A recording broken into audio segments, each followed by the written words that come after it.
গোলাঘাটৰ আচলতে water space বোৰ্ডৰ অধীনস্থ যি পানী যোগান আঁচনিৰ অধীনস্থ যি আচলতে পানী টেংকিটো গোলাঘাটৰ একদম মাছমজিয়াত বনোৱা গৈছিলে তাৰ এটাই লক্ষ্য আছিলে যে সমগ্ৰ গোলাঘাটৰ ৱাৰ্ডে ৱাৰ্ডে যাতে ঘৰে ঘৰে যাতে পানী যোগান আঁচনিৰ অধীনস্থ সকলোৱে যাতে পানী পায় পাইপৰ যোগেদি এনেকুৱা ধৰণৰ এটা আঁচনি লোৱা গৈছিলে আৰু সেই আঁচনিটো আচলতে 2012 চনৰ 1 পালে 13 চনলৈ নিৰ্মাণ কাৰ্য সম্পূৰ্ণৰূপে ৰূপায়ণ হৈছিলে কিন্তু তাৰ সত্ত্বেও সেই পানী যোগান আঁচনিটো আজি পৰ্যন্তলৈকে আচলতে কিয় কাৰ্যক্ষম হৈ পতা নাই আমাৰ প্ৰশ্ন হৈ উঠিছে এই গোলাঘাট জিলা প্ৰশাসন তথা এই পৌৰসভালৈ কিন্তু আমি 2016 চনতে এবাৰ যেতিয়া এই বিষয়টোৰ ওপৰত যেতিয়া আমি প্ৰতিবাদ সাব্যস্ত কৰিছিলোঁ তেতিয়া কিন্তু ইয়াত গৈ নতুন নতুন ঠিকাদাৰে মিউনিচিপালিটিৰ অধীনস্থ হৈ নতুন ঠিকাদাৰ তাত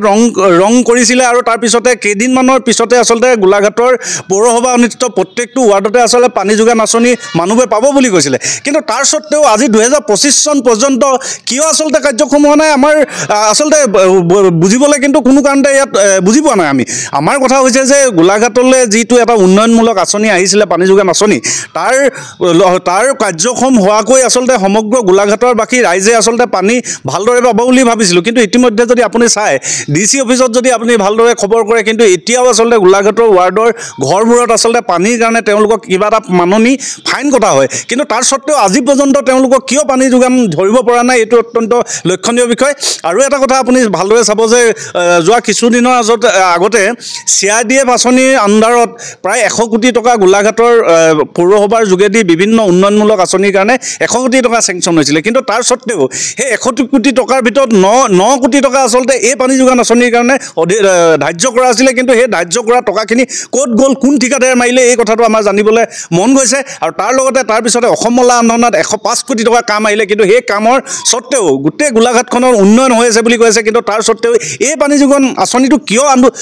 কাৰ্যক্ষম হোৱা নাই আমি কিন্তু ধৰিব পৰা নাই আমি গতিকে আপোনালোকৰ মাধ্যমৰ যোগেদি স্পষ্ট ভাষাৰে কওঁ এই গোলাঘাটত যি পানী যোগান আঁচনি আছে এই পানী টেংকিটো আছে ইয়াৰ যোগেদি সমগ্ৰ গোলাঘাটৰ ৱাৰ্ডে ৱাৰ্ডে আচলতে পানী যোগানৰ ব্যৱস্থা কৰিব লাগে অন্যথা আপোনালোকৰ মাধ্যমৰ যোগেদি আমি গোলাঘাট জিলা প্ৰশাসনৰ স্পষ্টভাৱে সকীয়াই দিব বিচাৰিছোঁ যদি অতি শীঘ্ৰেই ক্ষিপ্ৰতাৰে যদি এই পানী যোগান আঁচনি আৰম্ভ নকৰে তেন্তে কিন্তু অসম জাতীয়তাবাদী যুৱ পৰিষদে কিন্তু আপোনালোকৰ বিৰুদ্ধে প্ৰতিবাদ সাব্যস্ত কৰিব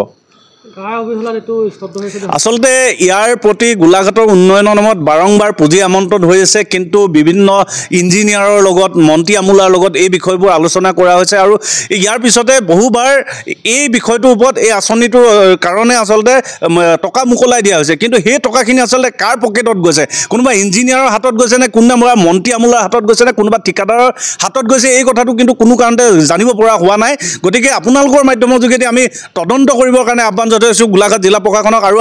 গোলাঘাট জিলা প্ৰশাসনকো আমি সকীয়াই দিছোঁ যে এই পানী যোগান আঁচনিটো অতি সোনকালে আৰম্ভ কৰিব লাগে আৰু গোলাঘাটৰ প্ৰত্যেকটো ৱাৰ্ডত যাতে পানী যোগান ধৰিব পাৰে তাৰ প্ৰতি লক্ষ্য ৰাখিব লাগে